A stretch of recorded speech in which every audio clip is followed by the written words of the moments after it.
الحق من ربك فلا تكونن من الممترين. بسم الله الرحمن الرحيم.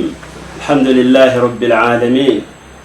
وصلى الله وسلم وبارك على حبيبنا ونبينا محمد وعلى آله وصحبه أجمعين. السلام عليكم ورحمة الله وبركاته. لأنتي أتفيو قولون في بره تي adá ọpẹ́ tí ó pọ̀ fún ọba àlekè ọlá, tí a sì tọrọ ìkẹ́ àti ìgẹ̀ fún Adéwálé oníṣẹ́ ńlá Muhammad, ìkẹ́ Ọlọ́run àti àánú Ọlọ́run kí ó máa lọ bá Ànábì sallallahu alaihi wasallam. Bẹ́ẹ̀ sì ni kí àánú Ọlọ́run àti ìkẹ́ Ọlọ́run àti ìyọ́nú láti ọ̀dọ̀ Ọlọ́run kó lọ bá gbogbo àwọn sàhábà rẹ̀ àti gbogbo àwa tí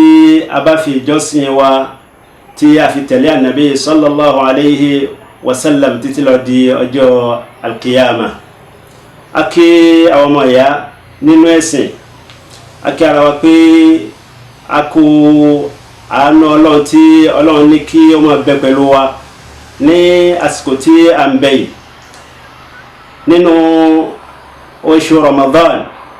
À ń bá àwẹ̀ ń lọ, Ọlọ́run ní kí àwẹ̀ yìí kí ó máa fi orí tì àdójúkọ ọdún, òun náà sì dojúkọ wá. Ọlọ́run jẹ́ kí ó bá wa ní ayọ̀, kí Ọlọ́run ṣe ní oríire fún àwa àti ẹ̀yin. Kí a tó máa tẹ̀síwájú, a kí gbogbo àwọn ọmọ ìyá nínú ẹ̀sìn tí wọ́n gbé iléeṣẹ́ yìí tí wọ́n gbé ró. Òun náà ní iléeṣẹ́ Al-Haq TV tí wọ́n gbìyànjú lọ́sàn-án lóru báwa tí a jẹ́ mùsùlùmí, àwọn ọmọ ìyá nínú ẹ̀sìn, bí a ṣe lè máa rí tí a nídìí ẹ̀ tí ó wúlò fún ni nínú ẹ̀sìn, nínú ìwà, nínú ìgbésí ayé wa. Èyí tí a ṣe tí a fi lè máa tẹ̀lé tí Ọlọ́run là kalẹ̀ fún wa látọ̀rọ̀ ọwọ́ Ànábì sallallahu alaihi wasallam lẹ́sìn àti nínú ìṣe wa àti nínú àwọn iṣẹ́ wa tí a ń ṣe. Àwọn ọmọ ìyá wọ̀nyí kí Ọlọ́run dá kó bá wa san wọ́n ní ẹ̀san rẹ̀. Ọlọ́run jẹ́ kí wọ́n ní ìlọsíwájú. Bẹ́ẹ̀ náà ni iléeṣẹ́ yìí náà, Ọlọ́run jẹ́ kí ó máa ròkè, kí Ọlọ́run bá wa ran iléeṣẹ́ náà lọ́wọ́. Wọ́n ní bùkátà, kí Ọlọ́run dákun kí ó bá wa pèsè gbogbo tí wọ́n need, tí wọ́n fi lè máa jẹ́ iṣẹ́ Ọlọ́run, tí wọ́n fi lè máa fi ní tí ó jẹ́ òdodo nínú ẹ̀sìn Ọlọ́run láti inú tírà Ọlọ́run àti inú súnà Ànábì sallallahu alaihi wasallam láti lè máa fi hàn. Kí Ọlọ́run dákun kí ó bá wa kún wọn lọ́wọ́. Lẹ́yìn eléyìí, ẹni tí a fẹ́ bára wa sọ̀rọ̀ nípa rẹ̀ ní dédé àsìkò yìí, lẹ́yìn tí a ti kí gbogbo ẹ̀yin ọmọ ìyá nínú ẹ̀sìn, òun ní ọ̀rọ̀ nípa ọdún èyí tí a dojúkọ tóun náà dojúkọ wáyé. Ọdún nínú Islam, ìbẹ̀rẹ̀ Anas radiyallahu anhu ó sọ fún wa, ó ní qadima an-nabiy sallallahu alayhi wa sallam al-Madina walahum yawmani yal'abuna fihima. Ó ní òjíṣẹ́ Ọlọ́run nígbà tí ó dé ìlú Madina tó ṣe hijira láti Mẹ́kà, tó dé ìlú Madina tó lọ bá àwọn ará bẹ̀, òjíṣẹ́ Ọlọ́run rí wọn tí ó já sí pé wọ́n ṣẹ̀ṣẹ̀ ọjọ́ méjì tí wọ́n fi ń ṣeré, wọ́n máa ń yọ̀, wọ́n máa ń yayọ̀, wọ́n máa ń ṣọdún láwọn ọjọ́ méjì wọ̀nyí. Òjíṣẹ́ Ọlọ́run sallallahu alaihi wasallam ó wá bi wọ́n léèrè,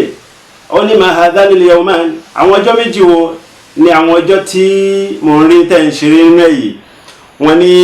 àwọn ọjọ́ méjì wọ̀nyí kunna nal'abu fihima fil jahiliya. Àwọn ọjọ́ méjì yìí a ti mú ní àwọn ọjọ́ méjì tí à ń ṣọdún bẹ̀, tá à ń ṣeré ní àsìkò ojú dúdú kí Islam tó dé. Òjíṣẹ́ Ọlọ́run sallallahu alaihi wasallam wá sọ fún yín pé inna Allaha qad abdalakum bihima khayran minhuma.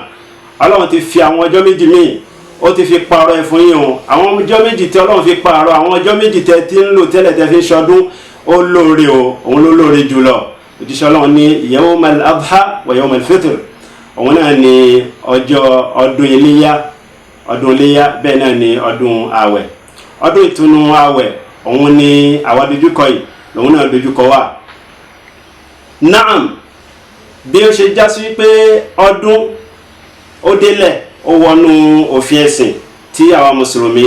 tí àsìkò yẹn bá ti tó táwa náà ó máa ṣe ọdún. Àmọ́ ọdún nínú Islam ìjọsìn ni. Ọdún nínú Islam, naam, ìdúpẹ́ fún Ọlọ́run ni. Ọdún nínú Islam ayọ̀ ń bẹ ńbẹ̀, kí a dunnú, kí a sì jẹ ká sì mu. Naam,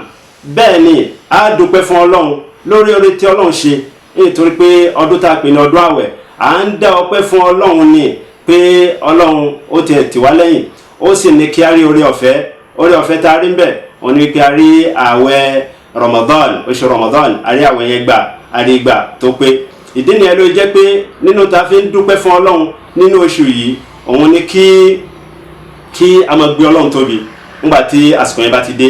ká gbé Ọlọ́run tóbi. Ìgbé Ọlọ́run tóbi òun ni gbólóhùn Allahu Akbar Allahu Akbar. Naam,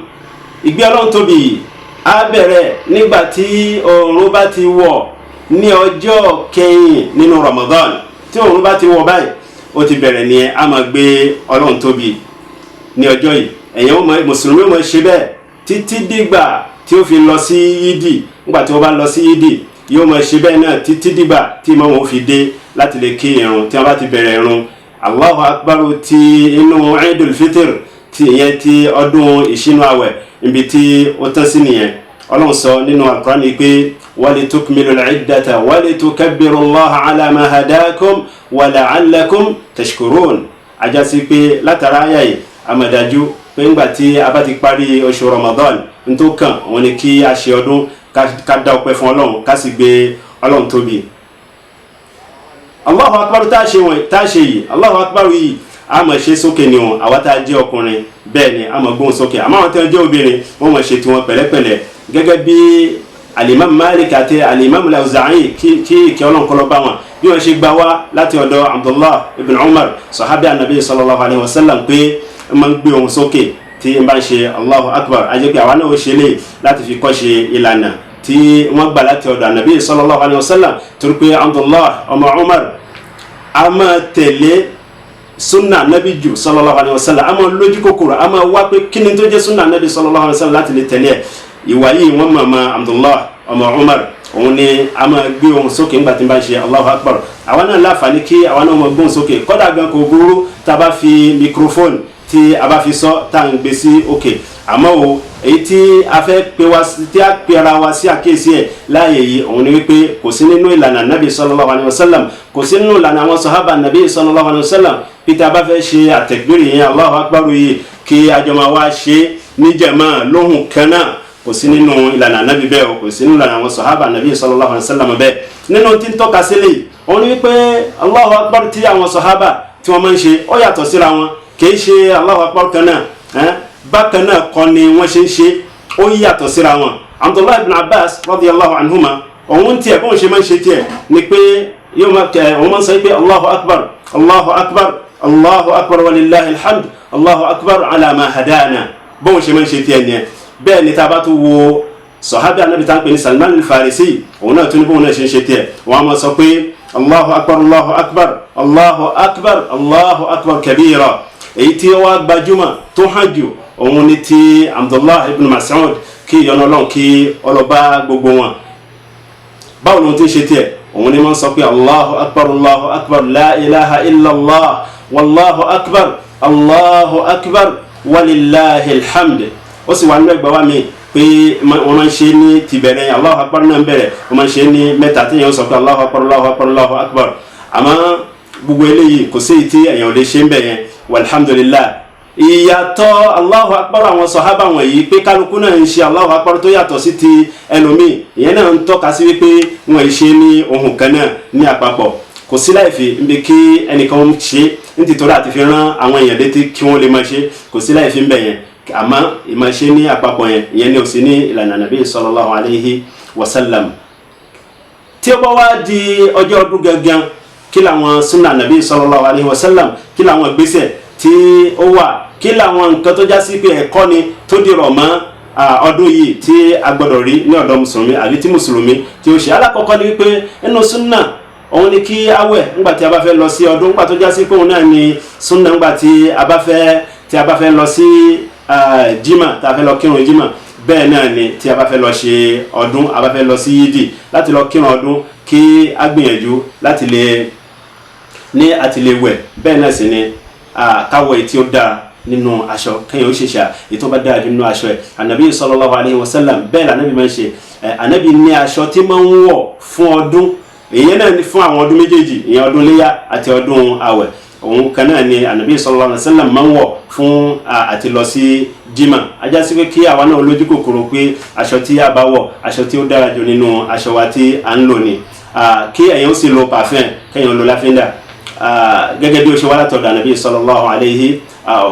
wasallam. Àmọ́ àwọn obìnrin wọn, àwọn tí wọ́n bá fẹ́ lọ sí yídì kí wọ́n má fi ọ̀ṣọ́ hàn, kí wọ́n wọ́n tí ó bo gbogbo ìhòhò wọn. Bẹ́ẹ̀ sì ni àwọn ò sì gbọ́dọ̀ lo parfum, wọn gbọ́dọ̀ fọ́n láfíńdà torí pé òjíṣẹ́ Ọlọ́run sallallahu alaihi wasallam ó ti kọ́ fún wọn. Ìrun tí a lọ kí ní yídì tí ó pàtàkì gan ni. Ìrun yídì ó pàtàkì kí mùsùlùmí kó lójú kòkòrò àti lè lọ láti lọ kí ìrun yídì, kẹ́yìn wọn jókòó sílé. Ara pípàtàkì ẹ̀ ni ó ṣe já sí pé a gbọ́ gẹ́gẹ́ bí ó ṣe wá láti ọ̀dọ̀ Ummu Atiyya, ìkan nínú àwọn sahabiyat Nabi sallallahu alaihi wasallam, tí ń sọ fún wa ó ní umirna an nukhrija al-awatiqa wal-hiyyab. Ó ní wọ́n pa wọn láṣẹ pé àwọn obìnrin kọ́dà àwọn máa ń díyà gan, kì í ṣe àwọn àgbàlagbà nìkan, àwọn máa ń díyà tó yẹ pé inú ilé làwọn máa ń jókòó, ilé láàyè wọn. Àwọn gan wọ́n pa wọn láṣẹ pé káwọn máa kó wọn jáde, káwọn náà máa jáde lọ sí yídì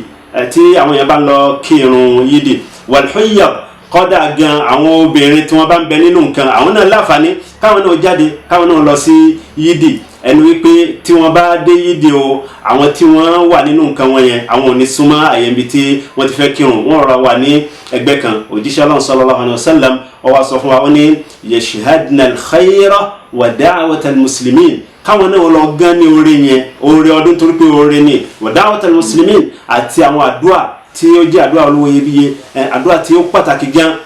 tí wọ́n ṣe ní àyè táwọn mùsùlùmí tí wọ́n ṣe láàyè yẹn, káwọn náà lọ jẹ àǹfààní yẹn, káwọn náà lọ kópa ńbẹ̀. Eléyìí fi hàn wá pé lílọ sí ìrun yídì, lílọ kí ìrun yìí ní tí ó pàtàkì ni, tó yẹ kí àwa mùsùlùmí kí a ní ojú kòkòrò ẹ̀. Nínú sunnah Nabi sallallahu alaihi wasallam nínú ọdún àwẹ̀, òun ni wípé àwẹ̀ la parí, nígbà tí ó bá di àárọ̀ yẹn kéèyàn tó lọ sí yídì, gẹ́gẹ́ bí Ànábì ṣe máa ń ṣe sallallahu alaihi wasallam, kéèyàn ó jẹ nǹkan. Nínú sunnah Ànábì èyí tó ní ọlá jùlọ, òun sì ní kéèyàn ó ṣe, òun ní kéèyàn ó jẹ tamuru. Èèyàn lè jẹ ní ẹyọkan, èèyàn lè jẹ ní mẹ́ta, èèyàn lè jẹ ní márùn, kéèyàn ó jẹ ní wítìrì, yẹn ní àwọn òǹkà tí a kì í pín.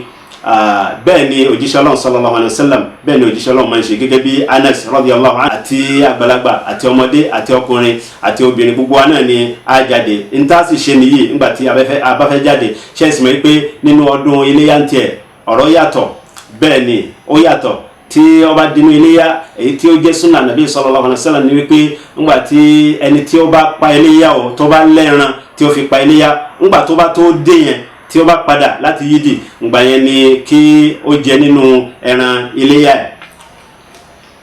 Nínú ẹni tí ó jẹ́ sunnah Nabi sallallahu alaihi wasallam nínú ọdún yẹn, wọ́n ní pé nígbà tí a bá ń lọ yídì, nínú àṣà àwọn yẹn ni pé àwọn yẹn lè máa sọ̀rọ̀. Rárá o, sunnah Nabi sallallahu alaihi wasallam àti tó wá látọ̀dọ̀ àwọn sahaba Nabi, oníkẹ́yìn máa ṣe at-takbir, ká máa ṣe Allahu akbar, la ilaha illallah, Allahu akbar, walillahil hamd. Ìyẹn ni kí ó ká ìrojú bá wa, ká máa ṣe títí gbà tí a fi dé yídì. Àwọn sahaba Nabi sallallahu alaihi wasallam, apá kan nínú wọn máa ń tara wọn jí pé ẹlòmíín nínú wọn máa ń béèrè pé ala tukabbirun, nígbà tí bá ń ṣe at-takbir, torí pé àwọn èèyàn dákẹ́ àbí wọ́n sọ̀rọ̀, ní tí wọ́n sọ fún wọn ni pé ala tukabbirun, ṣé ẹni máa ṣe takbir ní ẹ máa ṣe Allahu akbar, kí àwa náà jọ owó eléyìí, nítorí pé èèyàn gan nínú tí ó pàtàkì nínú ọdún yìí ni kí a gbé Ọlọ́run tóbi. Nígbà tí a bá ti wá dé yídì, kí a jókòó, tí ó bá yẹ pé a lọ kí ní ẹ̀yìn ìlú. Àmọ́ tó bá já sí pé ìdí kan wà tá a fi kí nínú mọ́sáàsì, bíi kí òjò rọ̀, tá a bá kí nínú mọ́sáàsì tẹ́yìn bá débẹ̀, èèyàn kọ́kọ́ kí tahiyatul masjid, rákà àti méjì tá a kọ́ ń kí, tí a fi ń kí mọ́sáàsì, èèyàn kọ́kọ́ kí yẹn. Àmọ́ tó bá yẹ pé yídì ni a nídìí kí a kí gẹ́gẹ́ bí ó ṣe wá láti ọ̀dọ̀ àwọn sàhábà pé Ànábì sallallahu alaihi wasallam, Ànábì ò kí irun kan ṣáájú irun yídì, bẹ́ẹ̀ sì ni kò kírun kan ní ẹ̀yìn ẹ̀. A jẹ́ pé dídé yídì Ànábì sallallahu alaihi wasallam àti àwọn sàhábà wọ́n máa ń jókòó ní tí wọ́n bá débẹ̀, tí àsìkò òun bá ti tó wọ́n kí irun. Tí a bá dé yídì, tí imam bá ti dé, a kí irun. Alhamdulillah, a bá imam kí irun yìí. Àwọn àlùfáà wọ́n ti ṣe gbogbo àwọn àlàyé báwo ni àti ń kí rákà méjì náà ni. Allahu akbar nínú rákà alákọ̀ọ́kọ́ méje ni. Allahu akbar nínú rákà ẹlẹ́kejì òun ni márùn. Ẹni tí ó bá bá irun ẹni tí ò bá bá rùn ó wá láti ọ̀dọ̀ apá kan náà àwọn sàhábà nàbí sallallahu alaihi wasallam pé ẹ̀yàn lè san irun yídì ó wá lè kí gẹ́gẹ́ bí a ṣe sọ yẹn ó sì wà nínú àwọn salaf tí wọ́n sọ fún wa pé kó sáà ti kí ní rákà méjì kò sí èyí tí ẹ̀yàn ṣe ń bẹ̀yẹ tí ó burú gbogbo ẹ̀ náà ni ó lọ walhamdulillah. ńgbà tí a bá kí irun yídì tán tá a bá kírun yídì tán kí ẹ̀yin ó gbìyànjú láti jókòó kó farabalẹ̀ láti lè gbọ́ khutba tí wọ́n fẹ́ ṣe. nínú àṣà àwọn ẹlòmíì ni pé ńgbà tí wọ́n bá ti kí irun tán wọ́n máa ń kánjú lọlé rárá ká dúró láti lè gbọ́ khutba. kíní kan wà ń bí yìí òun ni wípé n ta mọ̀ ní zakatul fitr ṣe mọ̀ pé ní àárọ̀ ọjọ́ ọdún òun ni tí ó ní ọlá jù lọ. ìdí eléyìí ló já sí wípé àwọn àlùfáà wọ́n sọ fún wa wọ́n ní nínú sunna nàbí sallallahu alaihi wasallam ní pé tí ẹ̀yin bá fẹ́ lọ sí irun ọjọ́ ọdún yẹn ọdún ààwẹ̀ kí a lọ lára díẹ̀ kó má jẹ́ pé nígbà tí àsìkò bá ti wọlé lẹ́sẹ̀kẹsẹ̀ ni a ti kí ká lọ lára díẹ̀ nítorí pé kí àwọn èèyàn lè láǹfààní láti lè yọ zakat wọn. ìgbà tí a bá wá kí irun tán tá a sì gbọ́ khutba tí a ṣe àdúrà lẹ́yìn ìgbà yẹn kálukú náà yóò darí wá sí ilé. nínú sunna nabi sallallahu alaihi wasallam ní pé ńgbà tí anabi bá ń bọ̀ láti yídì ọ̀nà tí òjíṣẹ́ Ọlọ́run gbà lọ́kọ́ ni òjíṣẹ́ Ọlọ́run máa ń gbà bọ̀ anabi a máa gba ọ̀nà míì wọ́n ní títorí pé kí àwọn ọ̀nà yìí kó lè jẹ́rìí èèyàn ńgbà tí ó bá di ọjọ́ alkiyama yóò láǹfààní wọ́n jẹ́rìí èèyàn pé ó jọ́sìn fún Ọlọ́run ó sì gba orí mi gẹ́gẹ́ bí ó ṣe rinlẹ̀ bẹ́ẹ̀ láti ọ̀dọ̀ anabi sallallahu alaihi wasallam. eléyìí ni ọ̀rọ̀ nípa ìṣe ọdún. ńgbà tí a bá ti wá ṣe báyìí kí a yọ̀ alhamdulillah ká dunnú ní ọjọ́ yìí. àmọ́ o gẹ́gẹ́ bá a ṣe sọ fún wa pé ọdún nínú Islam ìjọsìn ni ọdún nínú Islam bẹ́ẹ̀ sì ni a fi ń dúpẹ́ fún Ọlọ́run ni bẹ́ẹ̀ sì ni a sì ń yọ̀ a sì jẹ àmù. àmọ́ o ńgbà tí ó já sí pé ìjọsìn ni a fi ń tẹ̀lé Ọlọ́run ni a sì fi ń tẹ̀lé àṣà nàbí sallallahu alaihi wasallam àwọn nǹkan kan tí ó já sí pé àwọn èèyàn máa ń ṣe nínú ẹ̀ tí ò níbàámu ó yẹ kí a pèrè wá sí àkíyèsí ẹ̀. alákọ̀ọ́kọ́ nínú àwọn kinní wọ̀nyí wọ́n ní pé lọ́jọ́ ọdún naam à ń ṣàjọyọ̀ à ń yọ̀ naam ó dáa àmọ́ kò gbọ́dọ̀ kọ díẹ̀ yẹn láti kí irun wákàtí márùn sásìkò ẹ̀ nítorí pé àjọyọ̀ tá à ń ṣe yẹn n tó tọ́ fún wa ni ó tọ́ nínú ẹ̀sìn àmọ́ kíkí irun sásìkò ẹ̀ ọ̀rọ̀ yẹn lélẹ̀ yẹn téèyàn gbọ́dọ̀ má ṣe kí amójútó àárín yẹn kéèyàn ọmọ kí mùsùlùmí má jẹ kásìkò ọmọ bọ́mọ lọ́wọ́ àti nínú ọdún àti ní àwọn àsìkò míì náà nínú tí ò dáa ni èṣù ní sì máa ń kọ́ dé àwọn èèyàn láti ṣe tọ́lọ́wọ́n ẹ má jẹ́ kí èṣù kí ó ráyè lára wa nínú ọdún yìí. bákan náà tún ni nínú àwọn àṣìṣe tí ọ̀pọ̀lọpọ̀ náà àwọn mùsùlùmí tí wọ́n kó sí òun ni mímọ gbọ́ music